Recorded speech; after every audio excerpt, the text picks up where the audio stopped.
بسم الله الرحمن الرحيم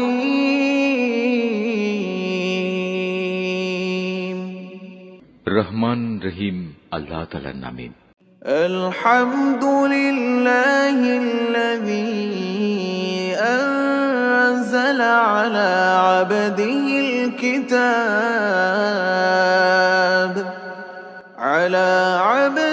الكتاب ولم يجعل له عوجا যিনি তার একজন বিশেষ বান্দার প্রতি এ গ্রন্থ নাজিল করেছেন এবং তার কোথাও তিনি কোন রকম বক্রতা রাখেননি। قيما لينذر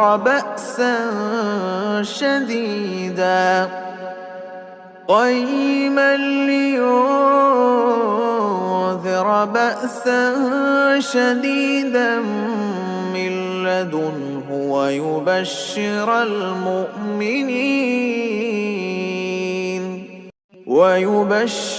المؤمنين الذين يعملون الصالحات أن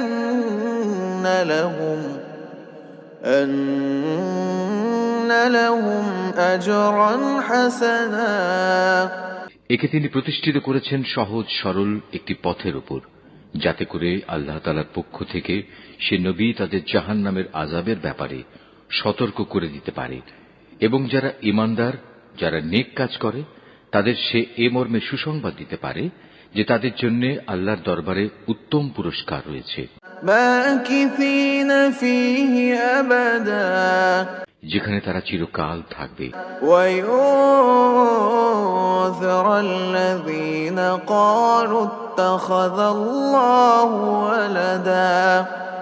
এবং সেসব লোকদেরও ভয় দেখাবে যারা মূর্খের মতো বলে আল্লাহ তাআলা সন্তান গ্রহণ করেছেন।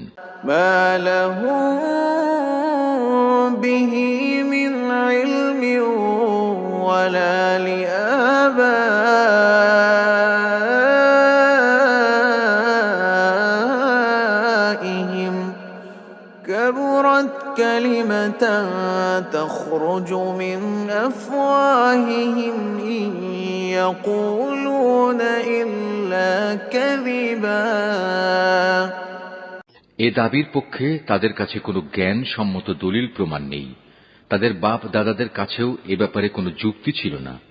এটা সত্যিই বড় একটি কঠিন কথা যা তাদের মুখ থেকে বের হচ্ছে। আসলে তারা জঘন্য মিথ্যা ছাড়া কিছুই বলেনি। فلعلك باخع نفسك على آثارهم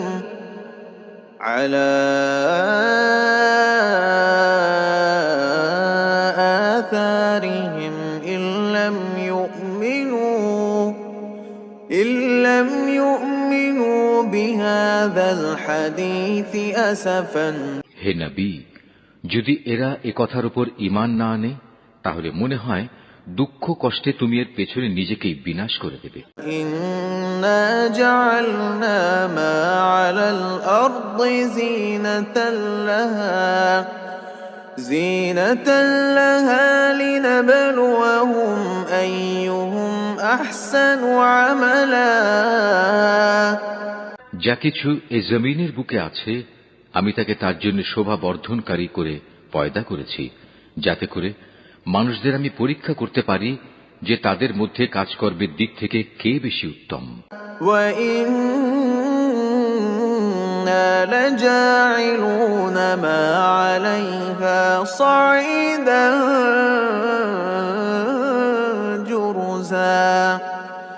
অতঃপর একদিন আমি যা কিছু এই জমিনে আছে ধ্বংস করে দিয়ে একে উদ্ভিদ শূন্য মাটিতে পরিণত করে দেব। أَمْ حَسِبْتَ أَنَّ أَصْحَابَ الْكَهْفِ وَالرَّقِيمِ كانوا من آياتنا عجبا।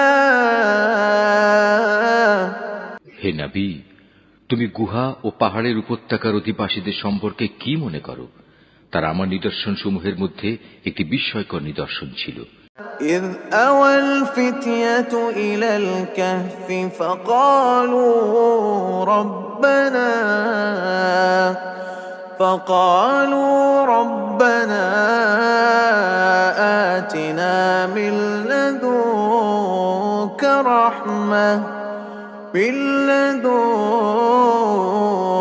رحمة وهيئ لنا من أمرنا رشدا। ঘটনাটি এমন হয়েছিল, কতিপয় যুবক যখন গুহায় আশ্রয় নিল এবং আল্লাহর দরবারে এই বলে দোয়া করল, হে আমাদের মালিক, একান্ত তোমার কাছ থেকে আমাদের উপর অনুগ্রহ দান করো, আমাদের এই কাজকর্ম আঞ্জাম দেওয়ার জন্য তুমি আমাদের সঠিক পথ দেখাও। فضربنا على آذانهم في الكهف سنين عددا। অতঃপর আমি গুহার ভেতরে তাদের কানে বহু বছর ধরে ঘুমের পর্দা লাগিয়ে রাখলাম। ثم بعثناهم لنعلم أي الحزبين أحصى لما لبثوا। তারপর এক পর্যায়ে আমি তাদের ঘুম থেকে উঠিয়ে দিলাম, যাতে করে আমি একথা জেনে নিতে পারি তাদের দুদলের মধ্যে কোন দলটি ঠিক করে বলতে পারে যে তারা কতদিন সেখানে অবস্থান করেছিল। نحن نقص عليك نبأهم بالحق إنهم فتية آمنوا بربهم وزدناهم هدى। হে নবী, আমি তোমার কাছে তাদের বৃত্তান্ত সঠিকভাবে বর্ণনা করছি। মূলত তারা ছিল কতিপয় নওজোয়ান ব্যক্তি যারা তাদের মালিকের উপর ঈমান এনেছিল। আমি তাদের হেদায়েতের পথে এগিয়েও দিয়েছিলাম। وربطنا على قلوبهم إذ قاموا فقالوا ربنا رب السماوات والأرض لن ندعو من دونه إلها لقد قلنا إذا شططا। আমি তাদের অন্তঃকরণকে ধৈর্য দ্বারা দৃঢ়তা দান করেছি যখন তারা আল্লাহর পথে দাঁড়িয়ে গেল এবং ঘোষণা করল, আমাদের মালিক তো হচ্ছেন তিনি, যিনি আসমান সমূহ ও জমিনের মালিক। আমরা কখনো আল্লাহ তাআলা ছাড়া আর কাউকে ডাকব না। যদি আমরা এমন অযৌক্তিক কথা বলি তাহলে তা হবে মারাত্মক দিন বিরোধী কাজ। হাউলাই কওমুন ইত্তাখাযু মিন দুনিহি আলিহা লাউলা ইয়াতুনা আলাইহিম বিসুলতানিন বাইয়িন ফামান আযলামু মিম্মান افترى على الله كذبا। এরা হচ্ছে আমাদের স্বজাতির লোক যারা তাকে বাদ দিয়ে অসংখ্য মাবুদের গোলামি গ্রহণ করেছে। তারা যদি সত্যবাদী হয় তাহলে তারা স্পষ্ট দলিল নিয়ে আসে না কেন? তার চাইতে বড় জালেম আর কে যে আল্লাহ তাআলার উপর মিথ্যা আরোপ করে? وَإِذِ اعْتَزَلْتُمُوهُمْ وَمَا يَعْبُدُونَ إِلَّا اللَّهَ فَأْوُوا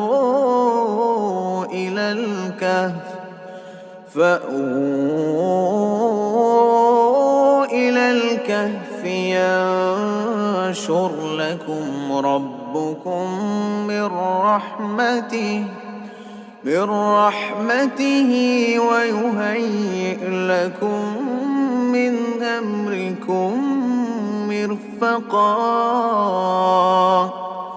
অতঃপর জওয়ানরা পরস্পরকে বলল, আল্লাহ তাআলা ছাড়া অন্যদের যারা মাবুদ বানায় তাদের কাছ থেকে তোমরা যখন বিচ্ছিন্ন হয়ে চলেই গেলে তখন তোমরা এখান থেকে বের হয়ে বিশেষ একটি গুহায় গিয়ে আশ্রয় নাও।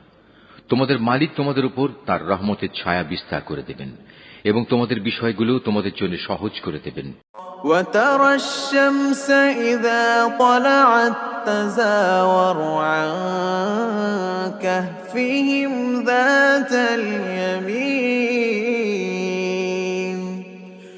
ذات اليمين وإذا غربت تقرضهم ذات الشمال وهم في فجوة منه ذلك من آيات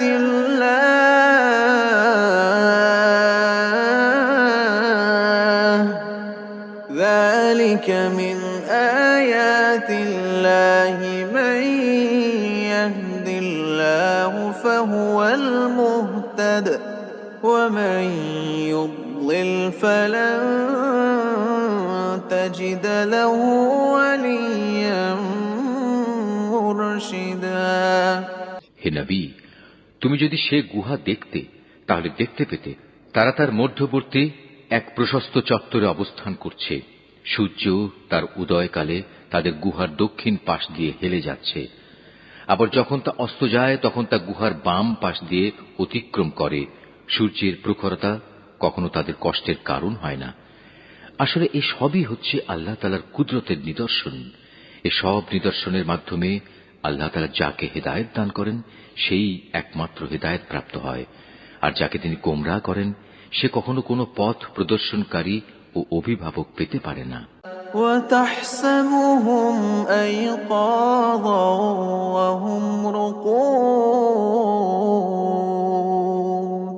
وتحسبهم أيقاظا وهم رقود ونقلبهم ذات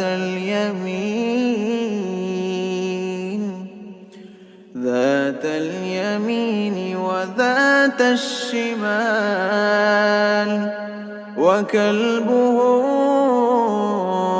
باسط ذراعيه بالوصيد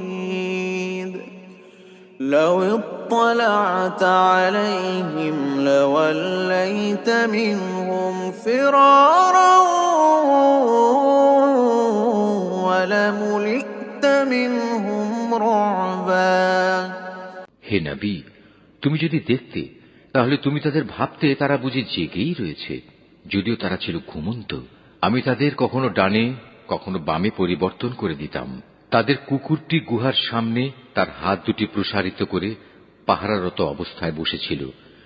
তুমি যদি তাদের দিকে সত্যি উঁকি মেরে দেখতে তাহলে তুমি অবশ্যই তাদের কাছ থেকে পেছন ফিরে পালিয়ে যেতে, এবং তাদের এ আজব দৃশ্য দেখে তুমি নিঃসন্দেহে ভয়ে আতঙ্কিত হয়ে যেতে।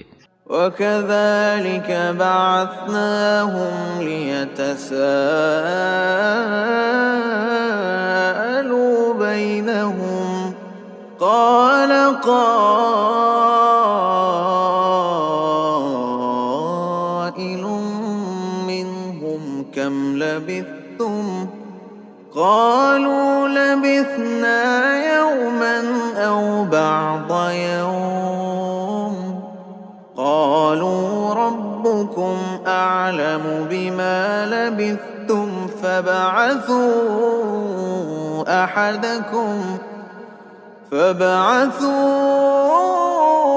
أحدكم بورقكم هذه إلى المدينة فلينظر أيها أزكى طعاما فليأتكم برزق منه وليتلطف ولا يشعرن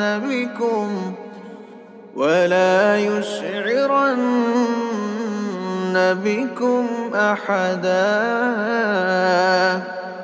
এভাবেই তাদের আমি ঘুম থেকে উঠিয়ে দিলাম, যাতে করে তারা তাদের অবস্থান সম্পর্কে নিজেরা পরস্পরে জিজ্ঞাসাবাদ করে।